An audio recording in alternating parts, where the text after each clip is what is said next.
바로 100여 년 전에 대일항쟁기 연해주 지역 이주민족의 대부이자 독립항쟁의 선두에 서셨다가 비운의 흉탄에 서가셨던 최재형 선생님의 대위이신 최레나 여사님의 유해를 오매불만 그리던 조국의 부모로 모셔온 첫 번째 예를 우리는 함께 자리하고 있습니다. 먼저 참신예를 올리겠습니다.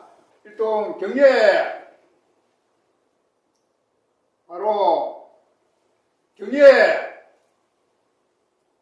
바로 이상으로 경과 보고를 마치겠습니다. 하나님을 모시게 돼서 너무 감격스럽습니다.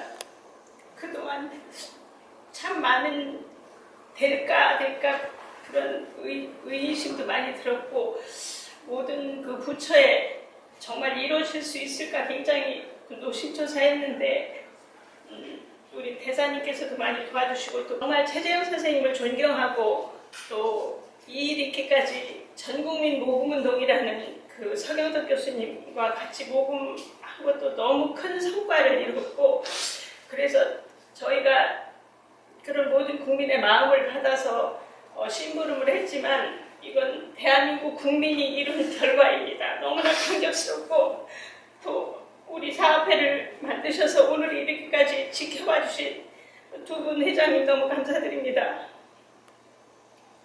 제가 그쪽에서 활성식을 할 때는 이렇게 격하지 않았는데 여기 이렇게 유해를 앞에 놓고 또 여러분들 앞에 서니까 정말 감정이 격해져서 말씀을 잘 못 드리겠습니다. 여사님 그동안 너무 많은 고초를 겪으셨고, 최재형 선생님이 돌아가신 후에 자녀들의 스탈린에 의한 참혹한 죽음을 보시면서 중앙아시아 여러 나라를 전전하시면서 얼마나 많은 고초를 겪으셨습니까? 그러나 오늘 대한민국은 여사님을 기억하고 최재형 선생님을 잊지 않고 더 큰 영광으로 당신의 남편 최재형 선생님을 당신과 함께 당당하게 모든 국민의 힘으로 서울 국립연충원 선생님의 애초의 묘터에 모실 수 있게 돼서 너무나 기쁜 일이고 영광스러운 일이니, 여사님도 지금부터는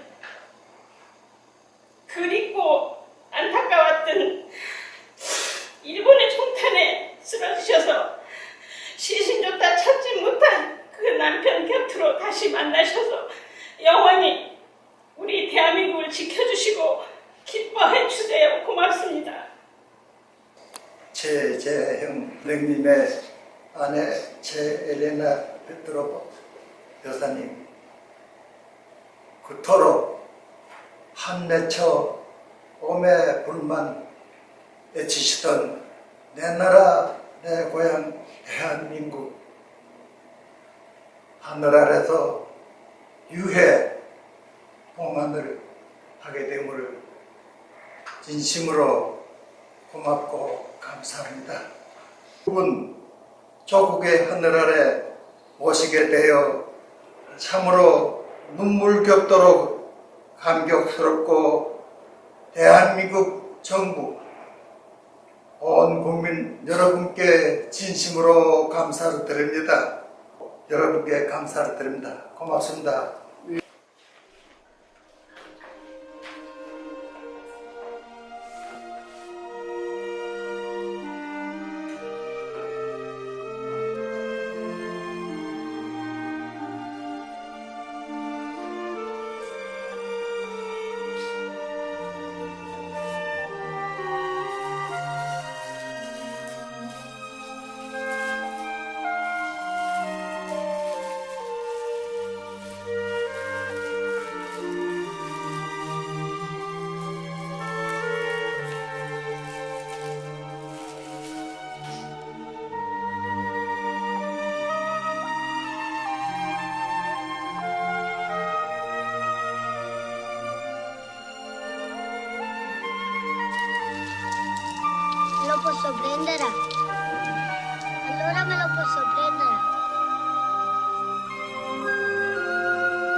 Queste sono le cose che ha lasciato per te.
안녕하세요.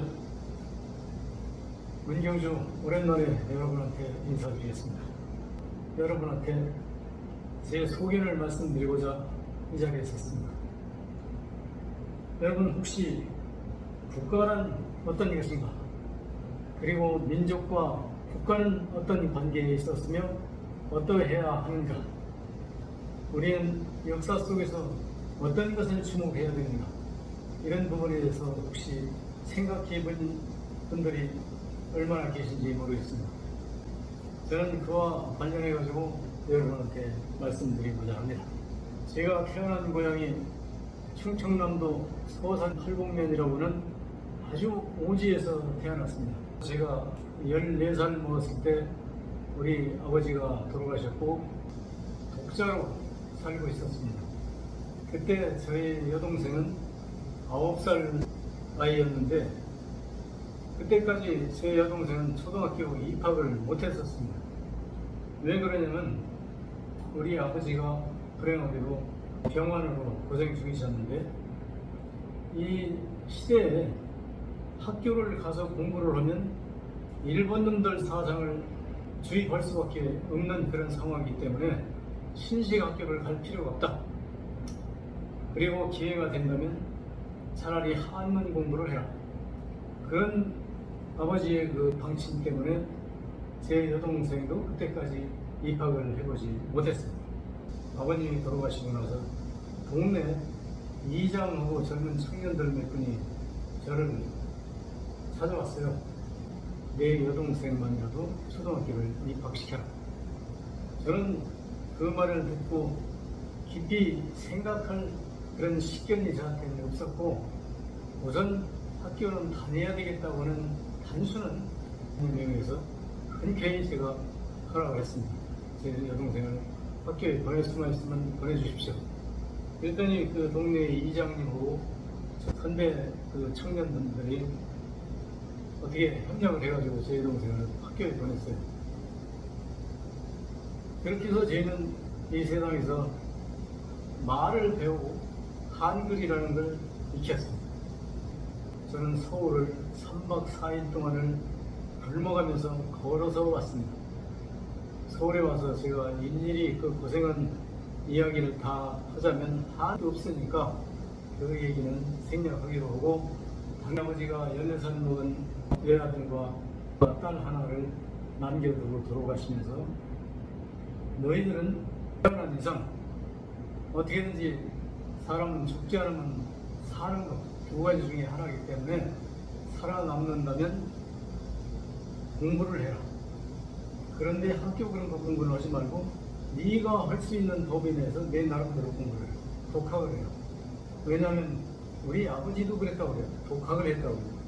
근데 나도 독학을 해봤는데 독학을 하니까 학교 다니는 사람이랑 안 다니는 사람이랑 똑같더라. 그리고 너는 그 장사도 하지 말고 세상에 범죄라고 생각되는 일은 어떤 일도 하지 말라. 이 세상에 태어난 사람들은 죽거나 살거나 둘 중에 하나다. 네가 이 세상에 살아남아서 가치가 있으려면 너는 살 것이고, 이 세상에 태어나서 네가 아무런 가치가 없는 인간이라면 역시 너는 죽을 것이니까 죽고 사는 걸 두려워하지 말고 장사도 하지 말고 남의 집 모섬도 가지 말라. 그리고 내 소신껏 살아라. 그게 우리 아버지가 돌아가시면서 14살 먹은 아들에게 유언으로 남기신 말씀입니다. 저는 그때 그게 무엇을 의미하는지 그런 거 몰랐어요.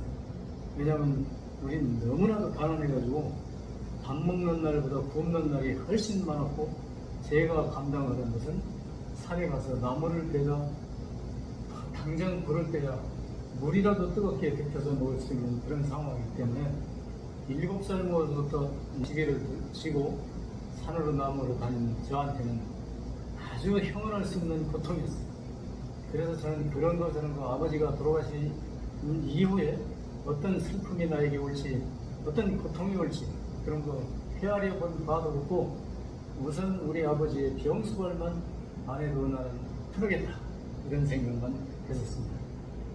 그렇게 자라온 제 과거가 결코 자랑스럽지도 않고 결코 부끄럽지도 않습니다. 지금까지 살아오면서 단 한 번도 범죄에 연루돼서 조사를 받아봤거나 저한테 어떤 전과가 없습니다. 단지 자동차 운전하다 교통위반해서 딱지 끄는 것은 숫자가 상당히 많을 겁니다. 오늘 제가 왜 이런 말씀을 드리냐면, 저는 기회 있을 때마다 역사를 들여다봤습니다. 안중근 의사가 대한제국이 일본 놈들부터 침략당하자 이분이 독립운동에 투신해가지고 하얼빈역에서 권총으로 이토 히로부미를 암살했죠. 이분이 체포됐는데 사형에 처해야 된다고 하는 일본 검사의 논고를 읽어봤습니다. 뭐라고 그러냐면, 이 안중근이라는 사람은 몰락한 조선에서 태어나가지고 세력도 없고 공부도 변변히 못하고 근근하게 살다가 만주 중국으로 탈출해가지고 거기서 떠돌이 생활을 하면서 난컴파이도 하고 채소를 지고 다니고 행상도 하고 이렇게 근근히 살다가 도저히 희망이 없다고 생각해서 이토 히로부미를 권총으로 암살했다. 그러니까 이 사람은 전혀 가치가 없는 아주 불쌍하고 불량한 청년이다. 안중근은 반드시 사형에 처해야 된다. 이게 일본 검사의 논고문이었습니다. 저는 그것을 읽으면서 안중근이라는 분이 과연 그렇게 아무것도 배우지 못하고 무식해가지고 국가관도 없고 민족사도 모르고 처지가 곤란하다고 그래가지고 일본 이등방문이라고 하는 히토 히로부미를 암살했다. 이건 전 거짓말이다. 이 조선에 애국자를 격하해가지고 합법적으로 죽이기 위해서 꾸며낸 일본 검사의 요설이다. 저는 그렇게 직감을 했습니다. 그런데 안중근 의사를 지원한 분이 누구냐면 최재형 선생이라고 하는 독립운동가인데, 이분은 먹고 살기 위해서 조선을 탈출을 해가지고 10살 뭐 이 정도 될 때 뭐 얻어먹으러 다니다가 어느 해변에서 거의 아사 직전에 실신 상태가 돼가지고 쓰러져 있었다고 해요. 손한 부부가 쓰러져 있는 조선 소년의 처지가 하도 딱해서 그 애를 데려다가 살렸다고 해요. 최재형 선생은 그렇게 해서 근근히 살아나가지고 그 러시아 선장 부부와 함께 배를 타고 저 유럽, 아시아 이쪽을 돌아다니면서 상업을, 무역상이죠. 무역상 하는 요즘 말로 노하우라고 그러죠.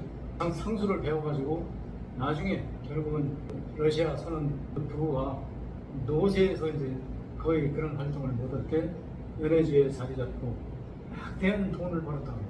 그분이 그렇게 돈을 벌으면서도 여러분 같으면 어떻게 합니까? 잘 먹고 잘 산 국리부터 하겠죠. 그런데 이번은 나라를 차지해야 되겠다고 하는 생각을 하신 것 같아요. 최초의 동의회인가요? 뭐 이것을 조직해가지고 그 단체에 안중근 의사도 끼어있었다고 그럽니다.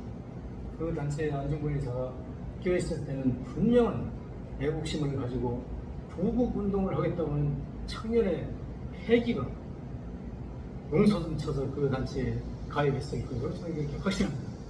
일본 검 사람들이 얘기한 대로 이 사람은 뭐 할 일이 없어서 야채 장수고 뭐 어쩌고 하다 안 돼가지고 그냥 자포자기하는 심정으로 2등 관문을 쏘았다고 그러는데 절대 그렇지 않습니다. 왜 그러냐면 우선 최재형 선생 댁에서 안중근 의사가 사격 연습을 했고 이런 치밀한 훈련과 계획을 통해서 일본 침략자 2등 관문이라고 하는 사람을 암살했다고 생각됩니다.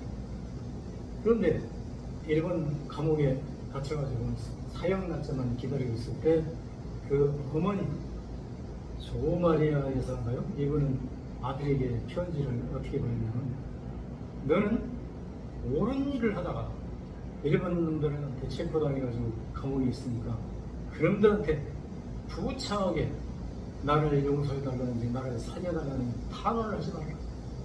너는 깨끗이 죽어라. 대한제국의 청년답게 대한제국의 아들답게 깨끗이 죽어라. 여러분, 어머니가 자기 아들한테 죽으라고 할 수 있습니까? 여러분 같으면 그렇게 할 수 있겠어요?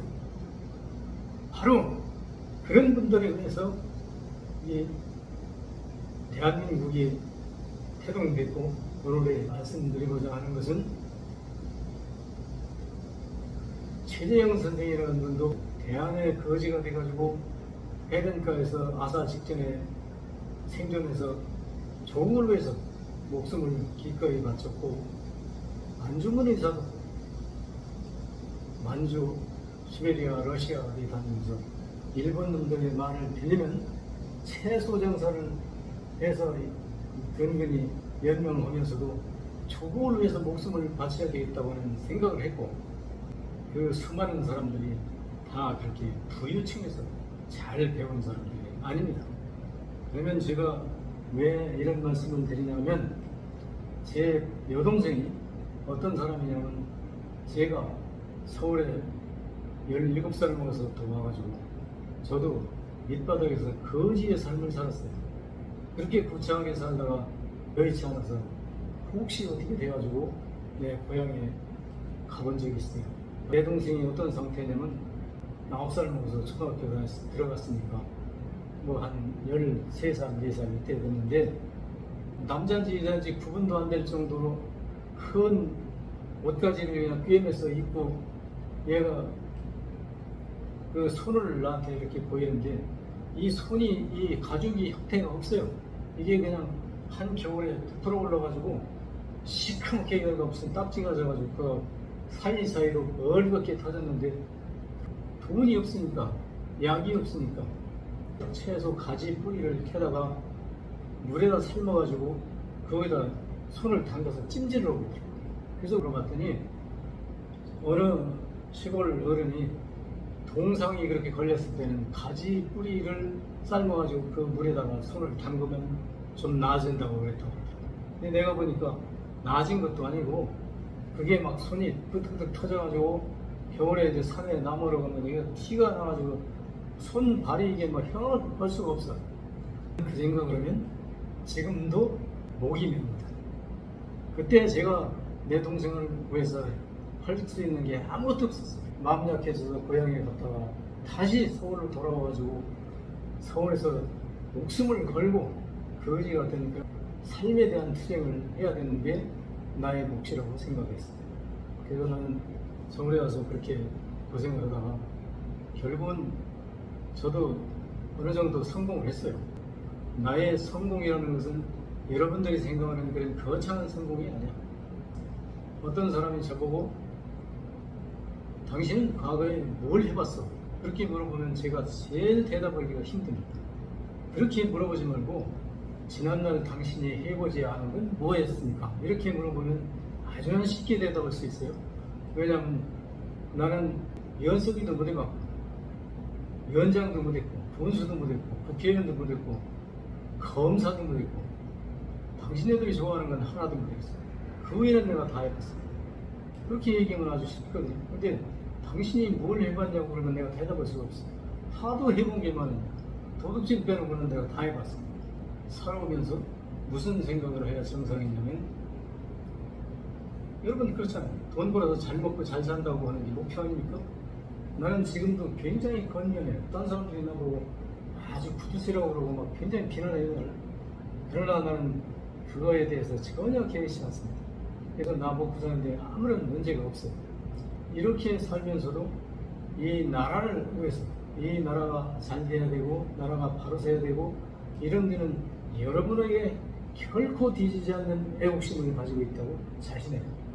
나의 부족한 오빠의 그늘에 의지하지 않고 홀로 구해가지고 자라는 내 여동생은 당당하게 독립운동가 최재형 선생님 기념사업회 이사장을 현재 하고 있습니다. 최재형 선생의 유해를 찾는 게 소원이었고 못 찾았다 하더라도 그 부인 최예련아 여사님을 유해를 찾아가지고 이번에 대한민국으로 송환하는데 독립여기다 이제 안장을 시키는데, 그런데 돈이 부족하다고 10,000원씩 1만 명 모집 운동을 했나요? 그런데 저한테도 내 동생이 전화가 왔어요. 오빠 10,000원씩 1만 명 모집 운동을 하고 있는데 오빠도 단돈 10,000원이라도 보태십시오 그러더라고. 알았다. 내가 성의껏 보태면 내가 적어도 1,000만 원은 내놔야 되는데 지금 요즘 내가 상황이 안 좋아가지고 1,000만 원 내는 지금 좀 무리가 가더라고. 그리고 이것은 어느 한 사람이 그렇게 힘써야 되는 문제가 아니고 내 주변에 있는 사람들이 굉장히 고학력자들이에요. 거의 일반 대학을 다 나오고 사회적으로 아주 유직급에 해당하는 사람들. 근데 단돈 1만 원도 안 내놓더라고. 그런 사람들이 그렇게 계시더라고. 내가 100명만 만나야 되겠다. 그래서 나는 100만 원을 기사했어요. 통이 적었다. 그거는 할 수 없어. 내가 그렇게 보차하게 돈을 버는 사람이기 때문에 돈 쓰는 데 대해서 굉장히 박해요. 1,000만 원을 못 낸 거는 못 내. 아쉬운 생각이 들고, 제가 말씀드리려고 하는 것은 제가 이 세상을 살아오면서 느낀 것은 고학력자일수록 많이 배운 사람일수록 국가관하고 애국심하고 이런데 제가 보기엔 바닥이에요. 이 사람들은 오로지 자기의 이익을 챙기는데 모든 필이 다 꽂혀 있어요. 불행하게도 그런 많이 배운 사람들 중에 정말 국가관이 뚜렷하고 애국심이 있는 사람은 나는 별로 못 만났어요. 만나기를 소원하지만 내 주변에 있는 사람들은 그런 사람들이 없더라고. 내가 무슨 옳은 일을 한다고 얘기하면 미친놈들이 그런 거 한다고.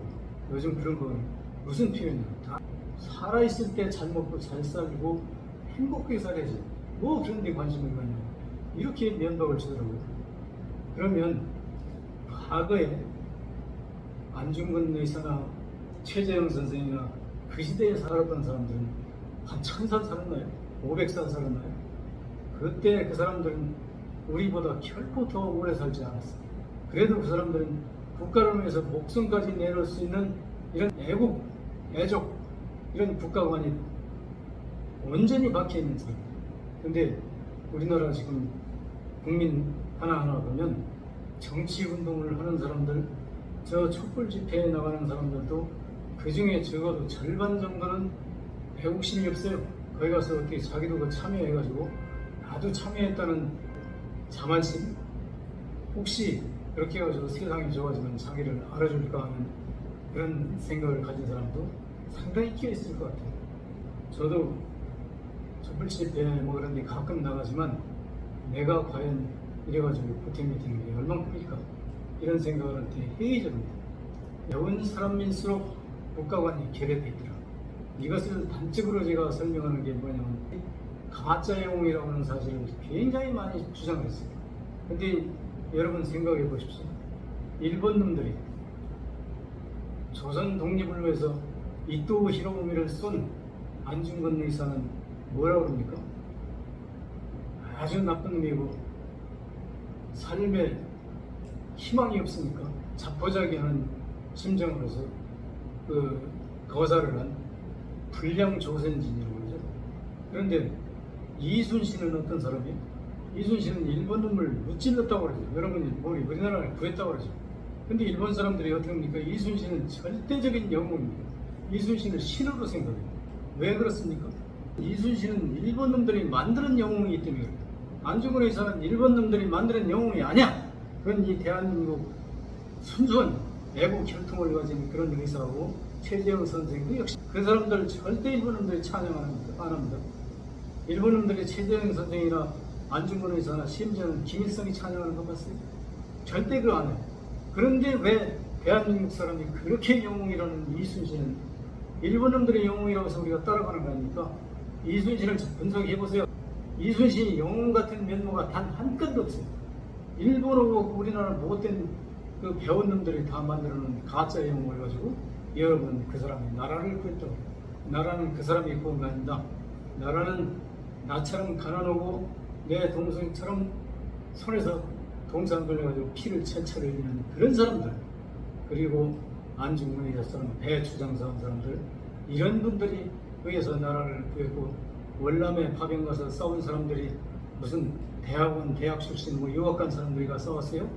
밑바닥에서 등짐지고 후차게 살던 우리 바닥 민중들이 월남 전쟁에 가서 싸웠고, 6.25 전쟁에도 마찬가지입니다.